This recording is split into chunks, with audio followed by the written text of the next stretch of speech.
अशरफिया मस्जिदुल हसन।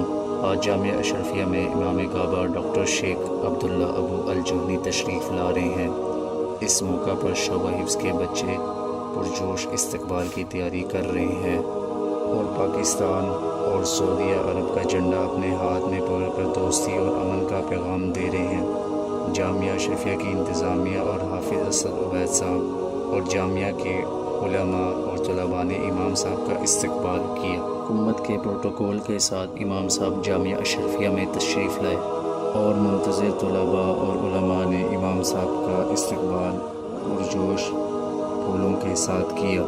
इमाम साहब की मुलाकात जामिया अशरफिया के रईस मौलाना फजल रहीम साहब से हुई। मौलाना फजल रहीम साहब इमाम साहब से मिलकर बहुत खुश हुए और इसके बाद इमाम साहब ने नमाज करवाई।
السلام عليكم ورحمة الله.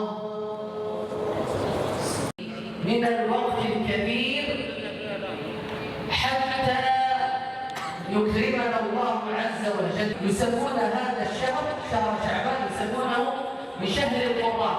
لماذا؟ لأنهم يستعدون ولا تدري إذا جن ليل هل تعيش إلى الفجر. فكم من فتى أمسى وأصبح ضاحكا وقد نسجت أكفانه وهو لا يغنى.